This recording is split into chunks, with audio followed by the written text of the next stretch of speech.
Oh, oh my God! This whole time I wasn't unmuted. Hi, welcome. What a great way to start the thing.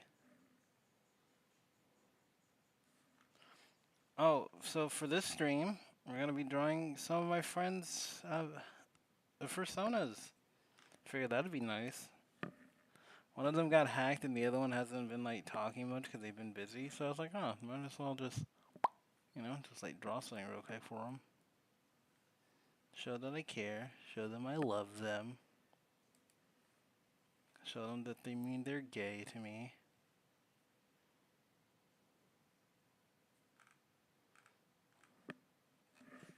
What the fuck?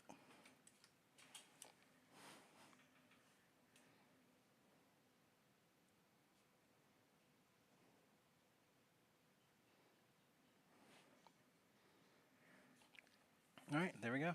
I found some stories. We're gonna be listening to some Reddit, my husband's or my ex-wife's stories.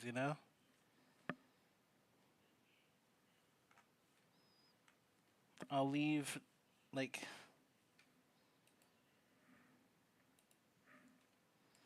I'll leave like a link to the stories in the description if you guys want to check them out.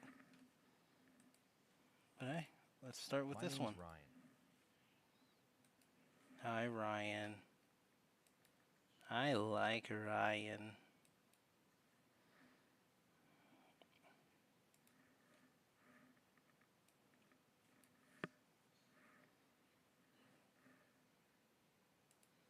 Let's see.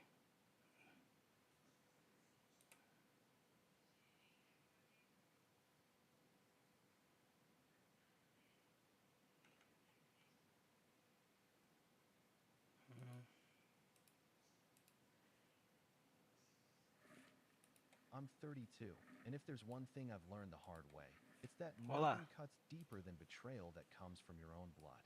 6 years ago, I Oh, thought I had fuck. it all figured out. I had just landed a solid job in IT security, saved up for a down payment on a I'm gonna condo, put it right here. and most importantly, I was in love. Her name was Elise. She wasn't Now we can flashy, watch videos wasn't the loudest together. Oh person my in the room, god. I'm gonna but put it she had actually in this the top calm right. presence that made you feel like the world could Doot, doot, fall doot, apart doot, doot, and she'd still be standing with you. I I had can the also put script, on I had Subway the stage. Surfer gameplay if I you even guys had need the it. dinner reservation. You know, And we then gotta my get we brother, gotta get that Frederick, interest in swooped here. in like a vulture dressed in a slim fit button down and that smug grin he always wore when he thought he'd won something. I don't know exactly how it happened. Just that one week before I was going to propose, Elise pulled me aside, sat me down in the quietest corner of our favorite coffee shop, and told me she was confused.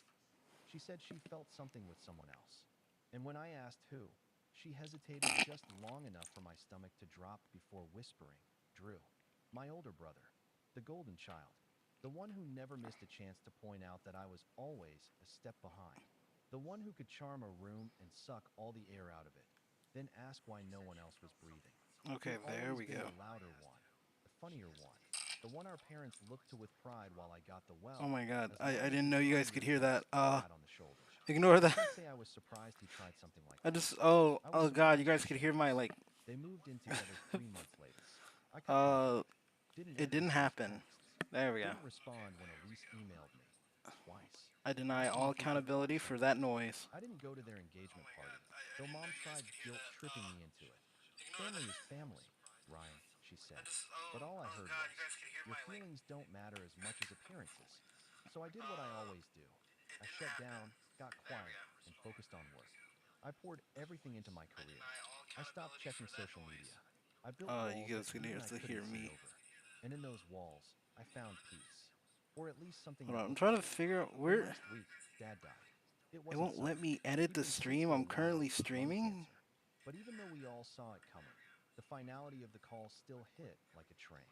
I hadn't seen him in almost a year, but I still cried. Alone, in my apartment. While Drew Trends. posted photos Okay, of Dad cool. from his hospital bed with long winded captions about cherishing every moment and the honor of being his son, I wanted to scream. Drew, who hadn't even visited last I Christmas. guess hold on. I'm Drew, gonna try who doing only it on started my showing up computer again when he instead. found out Dad had a sizable Give me life a sec. Give me a insurance sec. policy. The funeral was last Gonna Saturday. let me Black just. suits, gray skies, people I hadn't seen in years There we go. whispering into Let me edit kitchens. it here real I quick. arrived early, sat in the back, quiet. I didn't want attention. I didn't want to talk to anyone. I just wanted to say goodbye. But of course, that wasn't in Drew's plan. He walked in 20 minutes late, hand in hand with Elise. She was wearing black, but it was the kind of black that clung to her curves like it was stitched in arrogance.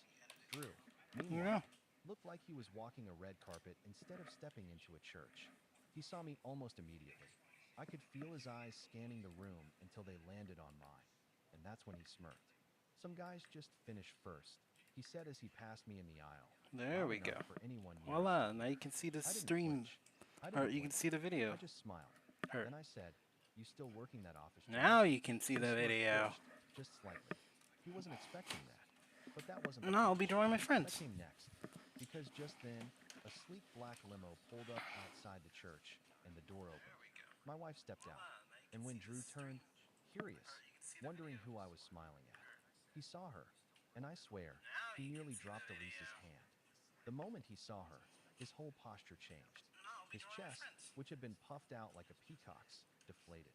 His shoulders dropped a fraction, and his jaw hung open just long enough for Elise to notice. She followed his gaze, confused, until her eyes landed on her.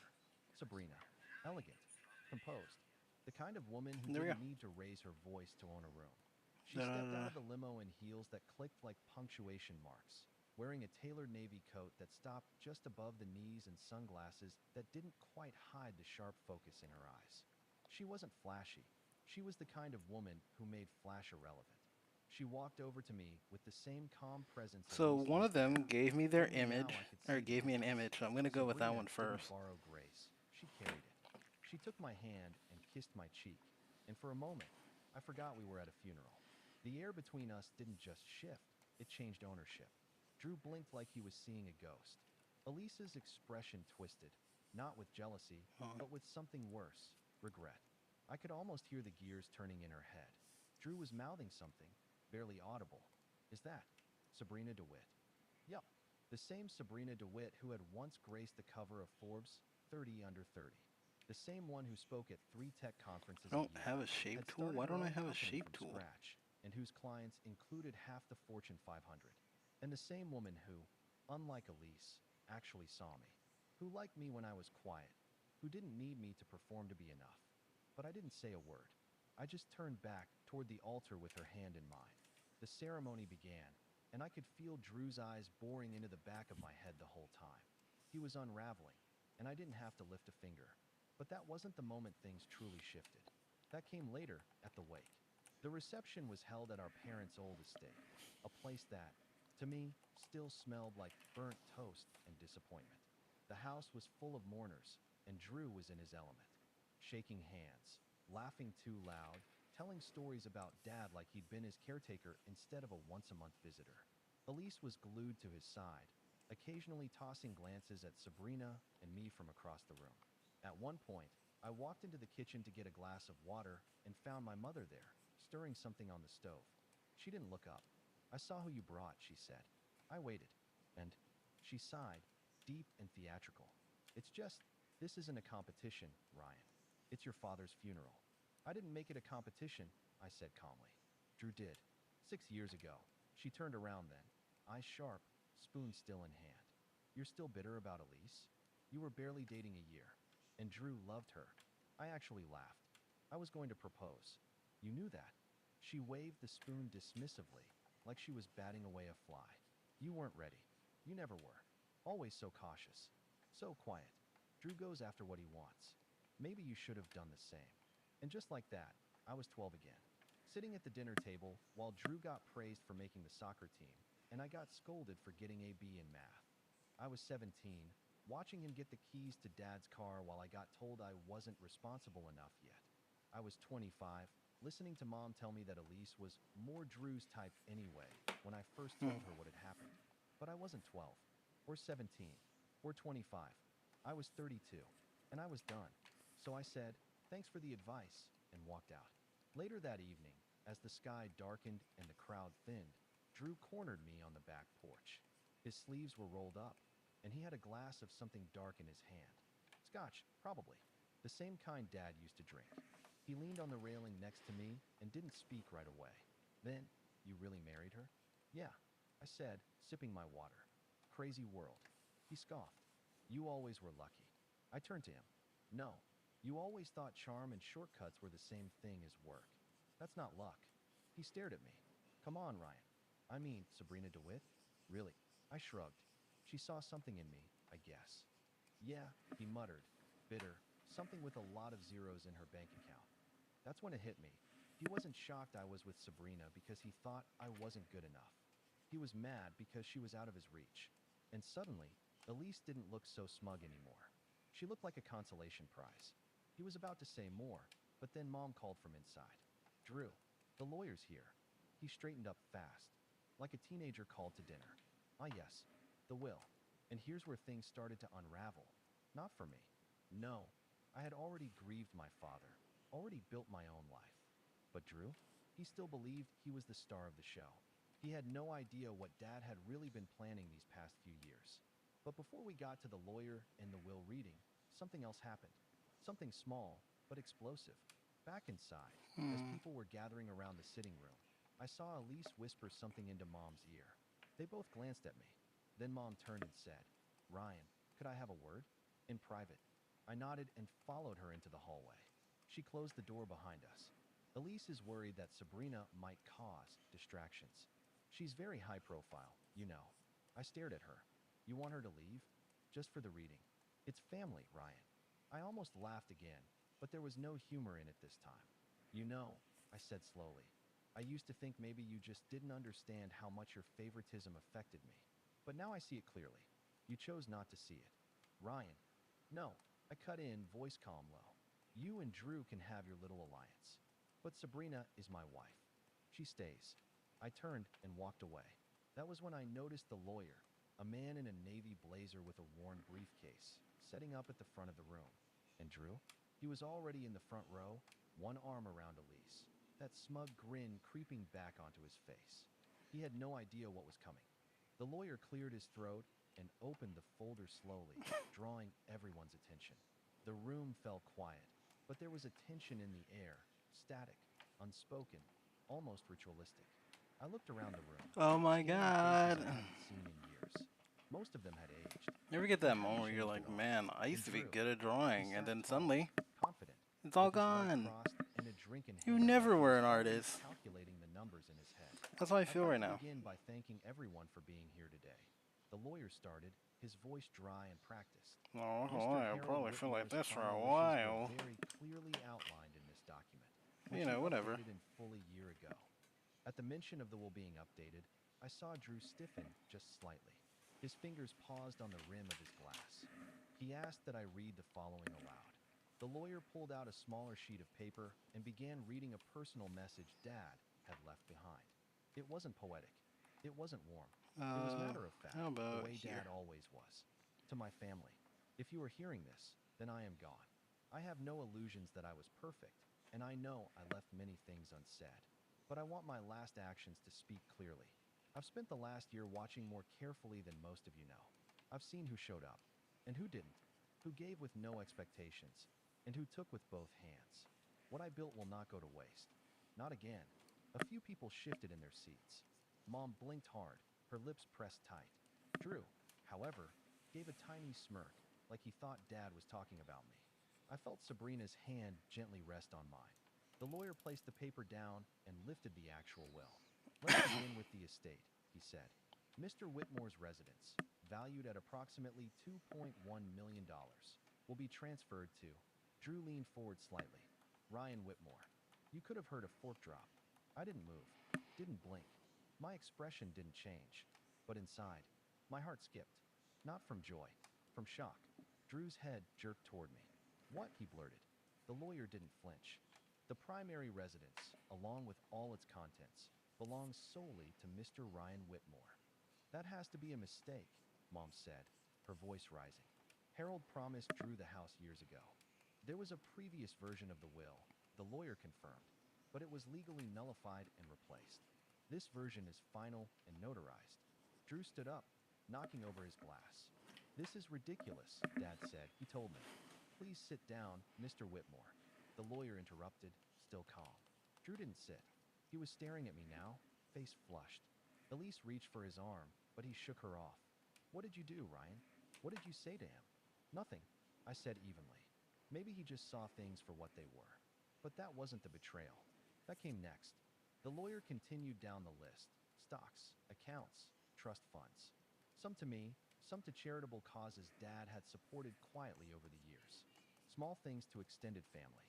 And then, as for the remaining family business assets, the lawyer said, glancing down again, including Whitmore Logistics and its 51% majority shares, these have been placed in a private family trust controlled by. He paused. Sabrina Whitmore. The air went still. Even I was caught off guard. Drew's eyes went wide. What? Her? Are you kidding me? She's not even. She's not family. She is, I said quietly, my wife. The lawyer looked up. Mr. Harold Whitmore explicitly stated that he admired Mrs. Whitmore's business acumen and her vision for long-term sustainability. The trust ensures voting There we go. control A little over the star in the company head. remains in her hands. I think it's cute. Mr. Drew Whitmore retains no shares. That was the knife.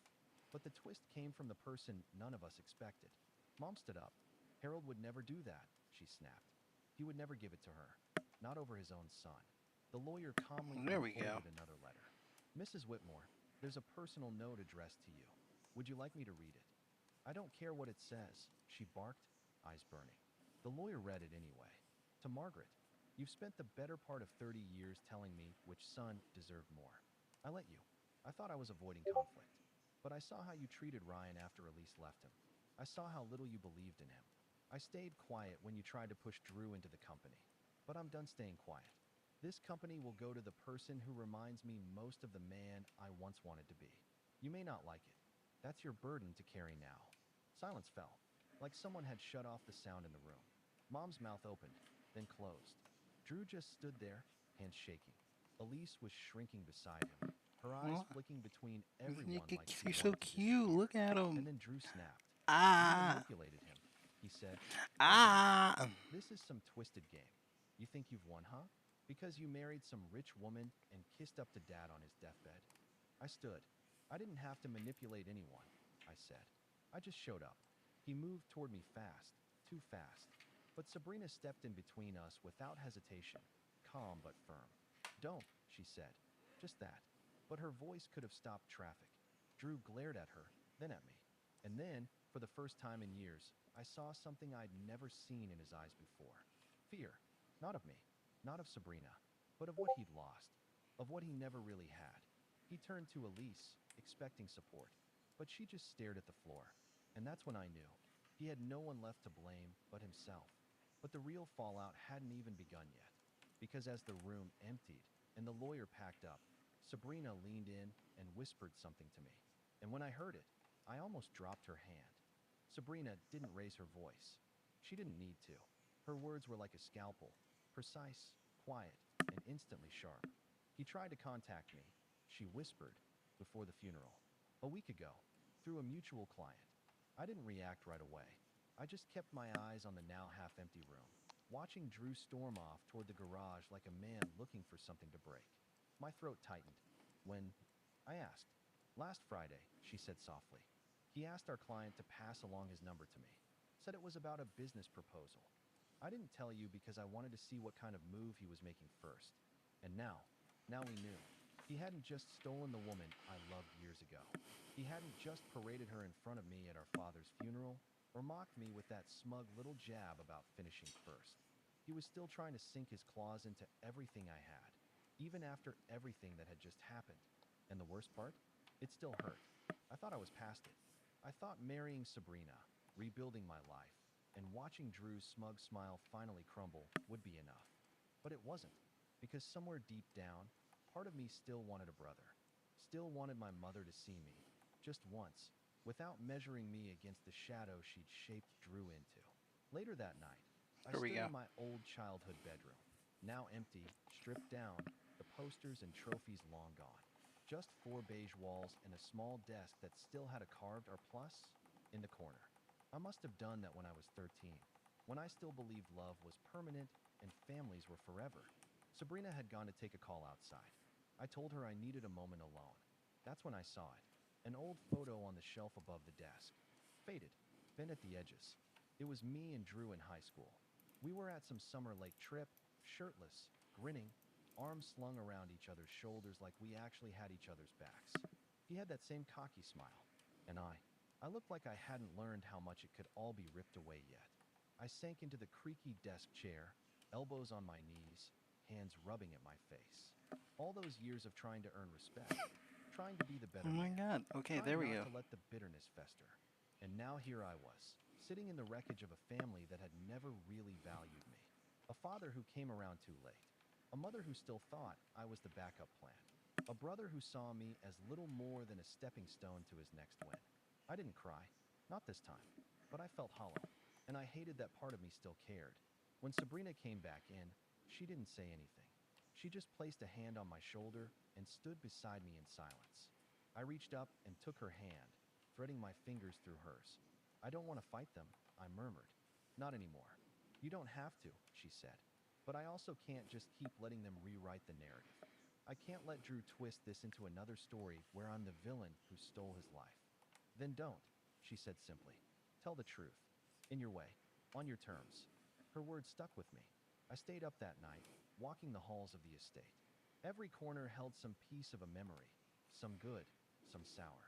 I found myself in Dad's study around 2 a.m., flipping through some of his old journals and notes. He wasn't much of a writer, but he'd kept records. Letters he never sent. Budget notes. Even printouts of old emails between him and our family lawyer. In one of them, I found a sentence that stopped me cold. Ryan's not loud, but he's solid. I don't say it enough, but he's who I'd want in charge if it all came down. I didn't know whether to feel pride or anger. Why had he never said this to me? Why did he only find his voice through paperwork and lawyers after he was gone? But that sentence, it lit something in me. Not rage, not revenge, just resolve. I closed the folder, pulled out my phone, and began typing. The next morning, I asked Sabrina to help me get a few things There moving. we go. I made calls. I contacted the board of Whitmore Logistics. I started reviewing the bylaws.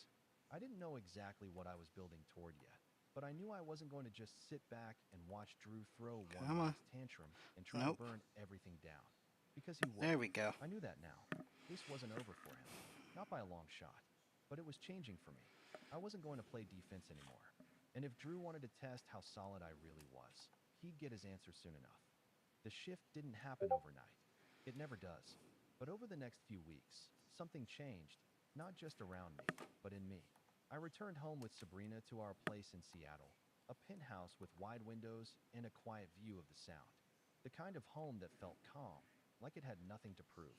I remember standing on the balcony that first evening back, watching the sun dissolve into the ocean, feeling something I hadn't felt in a long time, certainty. Not about what I'd do next, but about why I had to do it.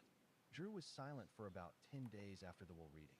No texts, no calls, not even one of his dramatic rants on social media. I knew what that meant. He was scrambling. Behind closed doors, he was surely contacting every connection, every lawyer, every family friend who might find a loophole or some shred of sympathy to rally behind him. He'd always believed that confidence could fill in the gaps where competence failed. But now, there were no shortcuts. No mom to whisper in Dad's ear. No Elise to run to when the lights dimmed. Meanwhile, I began the process of stepping into the role Dad had quietly built for me. At first, I wasn't sure I'd even keep the company. But Sabrina, ever the strategist, said something that stuck with me. You don't have to wear your father's shoes. Just walk the path he paved, with your own stride. So I did. I flew down to meet the Whitmore Logistics Board 2 weeks after the funeral.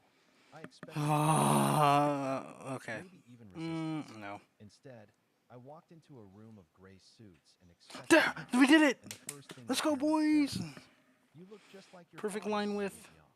Oh, But I didn't fuck. feel like him, and I didn't want to be him. I told them as much. I'm not here to make promises I can't keep, I began. But I won't coast on my name either. I want to understand what this company needs to survive the next 10 years, not just the next quarter. They nodded, slowly at first, then with real interest. By the end of that 2-hour meeting, I had half of them shaking my hand, and the other half pulling me aside to quietly say they were relieved Drew wouldn't be involved. Sabrina was right. Dad had left the infrastructure, but now it was mine to shape. That same week, a small business podcast interviewed Sabrina about her newest acquisition, and when the host asked about her husband, she didn't flinch. He's the most disciplined person I've ever met, she said, smiling. He doesn't talk much, but when he moves, things shift. It shouldn't have meant as much as it did, but hearing those words made something tighten in my chest.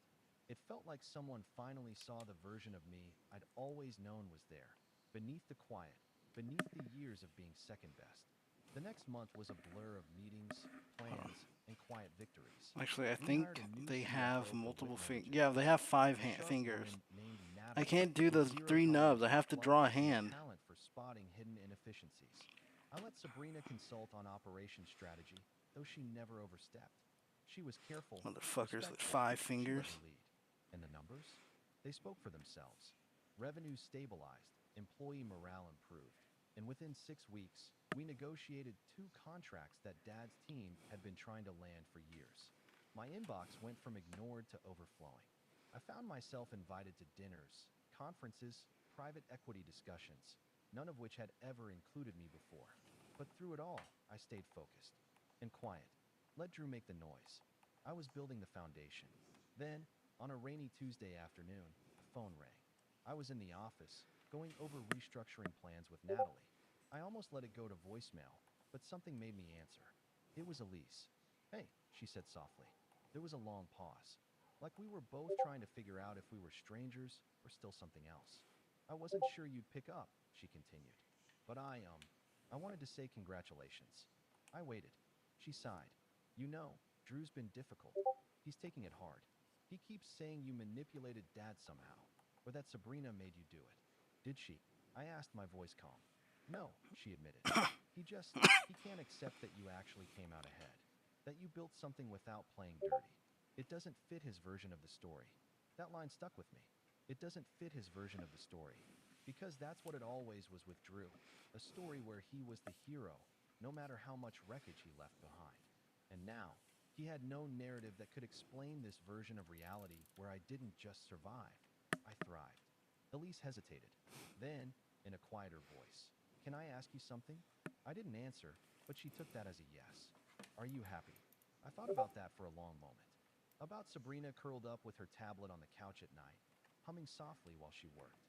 About the quiet mornings with fresh coffee and shared glances across the kitchen. About the growing respect I was earning, not demanded, not gifted, but earned from people who once ignored me. Yes, I said, I am. Elise was silent on the other end. Then she whispered, I'm sorry. I know, I said gently. But that chapter's closed. She didn't argue, just hung up quietly. And when I looked up, I saw Sabrina standing in the doorway, holding 2 coffees. She didn't ask about the call, just raised a brow and offered the extra cup. I took it. Life had shifted, subtly but completely. But I knew the calm wouldn't last, because I had just stepped fully into the life Drew believed belonged to him. And now, somewhere out there, he was rewriting his next move. And the only question left was, how far would he go this time? It began with a single envelope, hand-delivered.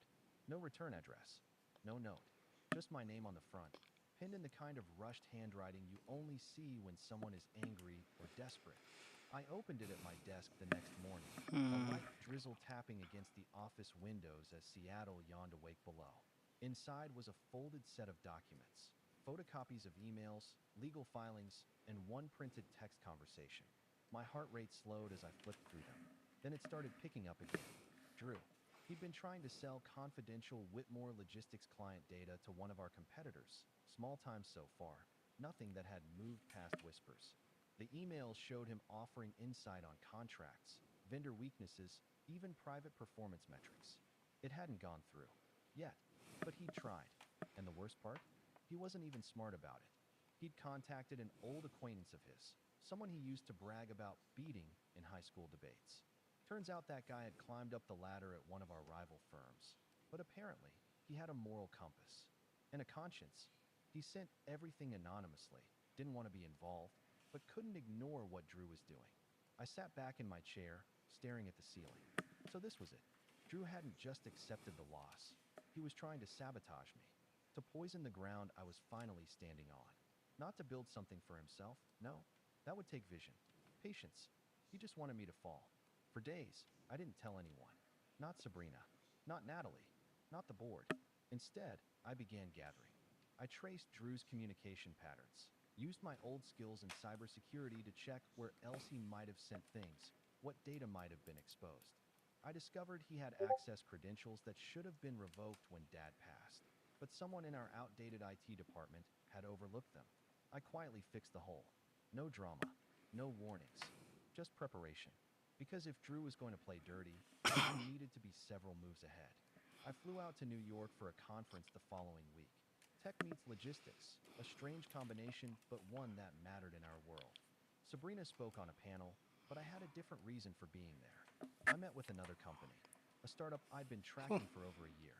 Quietly, I'd been Now we considering need to do expanding hair. Whitmore Logistics I into drew a something new, sketch like in the digital back of inventory it, like of automation, where I want the hair to something be, Dad but I'm never not really understood. good at, But the world was you know, shifting. doing it on Old the same models were line. So dying. I guess this is what we're New gonna do. startup, We're gonna they take were this. lean, smart, Just and gonna. hungry. All they Oh, needed I was gotta a put the strong color back in partner it. to scale. I made Fuck. them an offer. Not public, not loud, but enough to Fuck. get their board's attention. If the deal went through, it would put Whitmore Logistics in a position of dominance. Not just survival, control, across multiple verticals. The deal came with a catch, though. We'd need to do a full internal audit for legal compliance before they signed off, standard practice. But for me, it was an opportunity. An audit meant every file, every communication, every ghost in the machine exposed. And Drew's fingerprints were all over things I now knew he'd hoped no one would ever see. I called Natalie into my office the next day. I want to do a top-down systems audit, I said. She frowned. You mean for the acquisition? That's part of it, I said. But I also want to know who still has legacy access to confidential systems. Her eyes narrowed just slightly. You think someone's poking around? Not yet, I said. But I want to be ready if they do. She didn't press, because she trusted me now. And then, almost like fate aligning itself, I got another surprise. Sabrina walked into my office later that day with a smile I hadn't seen in weeks. A smile that meant something just clicked. We found the missing link, she said, dropping a binder on my desk. Inside were scanned documents from a property we'd inherited, some old development land our father had bought years ago but never built on. He always said it was too risky, but what Sabrina had discovered through a quiet land survey was that the zoning laws had shifted. That land was now cleared for commercial construction. Downtown, a gold mine. And in the bottom of the folder was a contract and signed between Dad and a company Drew had once tried to start. A contract Dad never moved forward with. One he quietly buried. He never trusted Drew to develop it. But now it was mine. It's shovel ready, Sabrina said. And if you back it through Whitmore, you could double your valuation inside a year. My head swam. Everything was aligning. Power, leverage, visibility. The very things Drew had always thought were his by birthright. He tried to break me 6 years ago. Tried to humiliate me at a funeral. Tried to claw at my foundation when I finally stood on my own. But he didn't know what was coming. Because now I had more than money. I had proof. I had power. I had a company behind me. A wife beside me. And a name Drew couldn't erase anymore. Not even with lies. I didn't want revenge. But I was about to show him something far worse than anger. Indifference. And when I executed the next move, publicly, he would finally understand what it meant to lose something he never truly owned. But first, I had one last thing to do. Because Drew wasn't going to stop. Not until I made sure he couldn't. It was all in the timing. That was something Drew never understood. He rushed everything. Relationships, business deals, even his own downfall. But I'd spent the last 6 years learning how to wait. How to sharpen the blade quietly while everyone else was still swinging wildly. And now, the blade was ready. The internal audit finished ahead of schedule. Natalie and her team turned over their findings on a Thursday morning, and I read them 3 times just to be sure. Drew's unauthorized access had left a trail, clear as day. Data pulls from internal reports, suspicious logins from a private IP, and worst of all, a download of confidential bid information just days before one of our largest contracts was lost to a competitor. That loss had cost us nearly $4 million. The board didn't know it yet, but they would. I called a special executive meeting for Monday morning. Sabrina would be present. So would the compliance officer, the company attorney, and the entire board of directors. And because it was protocol to invite all shareholders with a past managerial history and stake over 5%, Drew would be there too. I made sure of it. He showed up 5 minutes late, of course. wearing a too-tight suit and an overconfident There smile, we go. like he thought he was stepping into some casual Fuck. sit-down where he'd get to play the role of misunderstood genius. Elise wasn't with him. I had a feeling she was finally starting to see through the cracks. Didn't think you'd miss the chance to look important, Drew said as he dropped into a leather chair near the end of the table. I didn't respond, just nodded to the lead attorney to begin. The attorney cleared his throat and pulled up the screen behind him, where a slide titled Security Breach Findings. Summary report glowed in large, clean letters. The room fell quiet. As the findings were laid out, time-stamped access logs, flagged IP addresses, and correlations with lost contracts. I watched the reactions around the table. Confusion, shock, then anger. And Drew? He didn't blink. Not at first. But the moment the lawyer showed the screenshots of his emails, offering Whitmore's internal bid numbers to a rival firm, his jaw clenched. This is absurd, he finally said. You really think I'd risk everything over that? The attorney responded calmly. You didn't just risk it. You executed it. We have digital verification, timestamps, traces of the downloads made using your legacy credentials. Mr. Whitmore, he glanced at me, has already filed for a retroactive internal injunction, and given the evidence, we're preparing to notify the state authorities. Drew laughed, but it was thin, brittle. This is a setup. Natalie spoke then. You're the only person who still had access through a blind credential link your father left. We caught it. You exploited it. Sabrina leaned forward. And you thought you were going to sell off his company piece by piece while smiling at his funeral. You really don't know how to build anything, do you? Drew turned red. This is insane. You're just trying to wipe me out of the family completely. I finally spoke. Calm. Steady. No, Drew. You did that to yourself. I'm just making it official. I slid a document across the table. It was a formal cease and desist order, drafted by our legal team, barring Drew from all Whitmore-owned properties, communications, and internal systems. He was also Ta-da! being referred to state I'm too business lazy to draw the regulators for body, corporate and the wings are espionage kind of and data fucky. theft. Charges But pending. hey, I While did they might not land him something. in prison, would destroy any chance of starting a business again. His name would be flagged in Yeah, every sorry if I'm a due little diligence quiet. process for Fuck the if rest of I his know. I life. don't really He stared at talk the when I'm paper, drawing. then at me. I go You think you're silent. the better man now, he It's said. kind of how I am. No, I said simply. I'm just not the fool anymore. He stood, shoulders heaved. Yeah, This isn't over. look at You that. think this is the end? You're still the same Oh, right, I silent gotta white add the ghost living stars. in my shadow. No matter what you do.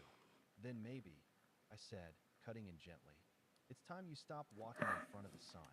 He blinked, taken aback. That was the last thing I said to him. The board voted, unanimously, to sever all future association with Drew. His remaining shares, thanks to a clause Dad added in his final update, were forfeitable upon proven misconduct, which, given the report, was as proven as it could get. By noon, his access was revoked. By nightfall, the press got wind of the internal security breach and the swift action taken by new leadership. I gave no comment. Sabrina issued a one-line statement. We protect what we build. Drew, I later heard, tried to get a meeting with one of our former competitors, only to be politely turned away. He'd burned too many bridges. Here we And the go. ones he thought he could buy, they were owned by someone else. So he has like this Me. little In the emerald days that piece on followed, his head. I didn't celebrate. I just worked. Contracts were signed with the startup. Our market value rose. Sabrina negotiated an investment partnership with a European firm that gave us presence in 3 new countries. I spent my days building, not gloating, not chasing ghosts. But there was one final moment that made the revenge truly settle. A letter arrived, handwritten, no envelope this time, just a short message on lined paper. You got what you wanted. I hope it was worth it. D. I folded it once and tucked it into the back of my desk drawer without a word, because I had no interest in responding. He wanted me to come down to his level, but I was already building something he couldn't reach anymore. And he finally knew it. The fallout came quickly. A week after the board meeting, Drew's name hit the industry blacklist. The startup circles he used to lurk in closed their doors. I didn't have to say a word. The documents we'd uncovered spoke louder than I ever could. His LinkedIn went dark. Elise moved out, quietly, without drama. I knew because Sabrina received an automated change of address alert linked to one of the old shared properties Drew had tried to funnel through their joint accounts. She moved back in with her sister across town. I wasn't surprised. I don't know how to draw Monday, emerald. I'm phone not call. good. I stared at Okay, the leave me screen. alone. It blinked once, twice. Then I let it go to voicemail. She tried again the next day. This time, she left a message. Ryan, I don't even know what to say. He's devastated. You didn't have to destroy him like that. He's your brother. No apology. Not even a hint of accountability. Just more excuses. More of the same. I deleted the message without replying. 3 months passed. Whitmore Logistics was thriving. The acquisition was finalized, and with Sabrina's guidance, we rolled out a new digital logistics platform that reduced processing time by 37%. Our valuation doubled. Forbes ran a profile titled The Silent Son Who Rebuilt an Empire. I didn't care much for the headline, but the truth underneath it mattered. I was finally seen, not because I screamed, but because I stood firm. Drew, he tried to start over, moved to a smaller city 2 states over, and launched a consulting firm under a different name. But it didn't last. Word spread. No one trusted a man with a record of corporate theft and a reputation for burning bridges. One of our clients sent me a photo a few months later. Drew, working at a co-working space, hunched over a laptop, wearing the same jacket he wore at Dad's funeral. Same scowl, too. He wasn't building anything. He was just trying to stay afloat. Mom stopped calling after that. I think she understood I wasn't coming back. Not to Sunday dinners, not to birthdays, not to the fantasy she tried to preserve. The version of me who accepted scraps was gone. And Elise? I saw her once, by accident, at a conference, standing near the coffee booth with a quiet, distant look in her eyes. She didn't speak. Neither did I, but the sadness in her eyes said everything. She hadn't just lost me. She'd traded me. And now, the cost had caught up. That night, back at home, I stood on the balcony with Sabrina, Voila, watching the white. city lights flicker beneath us. You know, she said, you never once raised your voice through all of this. Didn't need to, I said. She smiled and leaned her head on my shoulder. You didn't just win. You outgrew them. And she was right. For the first time in my life, I didn't feel like I was standing in anyone's shadow. I was standing on solid ground. My own. And I'd built it from the ashes they left behind. Final line. Some men fight for power. Others build it. Live it, until the ones who tried to bury them are left choking on the dust. My name is Brian. I'm 32, and for the past 7 years, I've been the unofficial safety net for my entire family. Okay, I'm not I sneezing never again. thought I of don't think. myself as Okay, someone who good. took care of everyone. But looking back, that's exactly what I've been doing. Whenever my younger brother Jason couldn't make rent, I covered it. When Mom's car broke down, I paid for the repairs. When Dad's consulting business had a slow month, I slipped him a few hundred just until the next client comes through. I never complained, not once. I told myself it was what a good son and older brother should do, help out when he could. And I could. I have a decent tech job, I live well below my means, and helping them never seemed like a big deal until last Sunday. We were all sitting in my parents' living room, Mom, Dad, Jason, and me, half watching a football game on TV. It was one of those lazy Sunday afternoons where the house smelled like coffee and the hum of the game was the only noise. Out of nowhere, All right. Jason turned to me with this smug little grin and said, "So, Brian, where's your wife and kids?" "Oh, right, you don't have any." Mom actually laughed. Dad chuckled under his breath. And Jason leaned back like he'd just delivered a killer punchline. I sat there for a second, stunned. Normally, I let stuff like that slide. Jason's always been the golden boy. Younger, more charismatic. The one who somehow turns every bad decision into a charming anecdote. I've heard my fair share of digs from him over the years, but something about the way he said it this time, with that smug little grin and everyone else laughing along, hit me harder than usual. I forced a smile and said, "Yeah, no kids." But inside, it felt like something snapped. The next few minutes were a blur of casual conversation and lighthearted jokes, but my mind was somewhere else entirely. I kept thinking about every time I'd bailed Jason out. Every time I'd gone without a vacation so Mom and Dad wouldn't lose the house. Every time I'd skipped something for myself so they could have what they needed. And here they were, laughing at me like I was some kind of punchline. When the laughter died down, I turned to Jason and, in the calmest voice I could manage, said, "Where's your money?" "Oh, right, I've been supporting you until today." The room went dead silent. Jason's grin faltered. Mom's eyes widened. Dad leaned forward like he wasn't sure he'd heard me right. I didn't raise my voice, I didn't yell, but the way I said it landed like a hammer on the coffee table. And that's when everything started to shift. For a few seconds after I said it, you could have heard a pin drop. It was the first time I had ever spoken to them like that. Not with anger, but with finality. Jason was the first to recover. He leaned forward, I think it's that cute. grin sliding back onto his face, though it looked a little more forced this time. Wow, he said, chuckling. Touchy much? It was just a joke, Brian.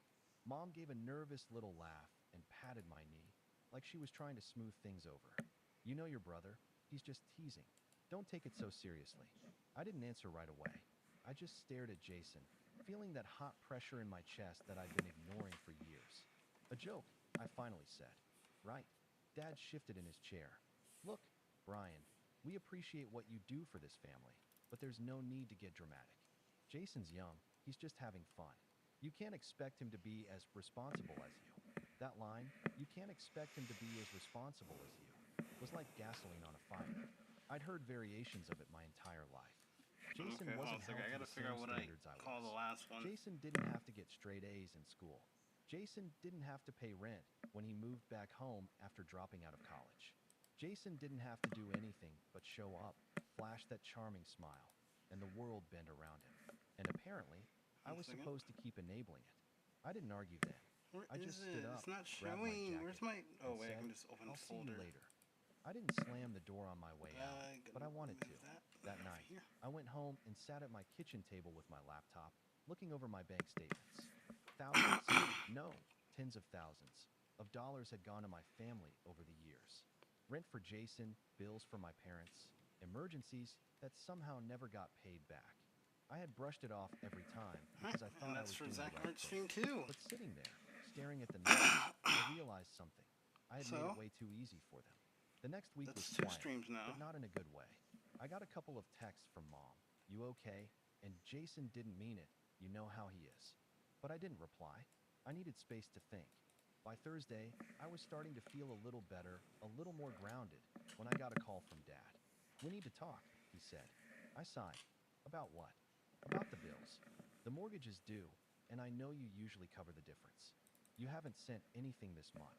I felt that hot pressure in my chest again. Yeah, I said slowly. I'm not doing that anymore. There was silence on the other end Alright. for a beat, and then Dad said, What do you mean you're not doing that anymore? Oh, that's mean, it. I said. I that hope I'm you guys done enjoy paying the for everything. stories. Like I said, done being links the for the backup plan. videos will be I'm in the done being description. laughed at while I bankroll everyone else's lives. It's nice seeing Brian, you all. You can't just stop. Oh fuck. Your mother and I rely on that money. That's the problem, I said. You Have a shouldn't. good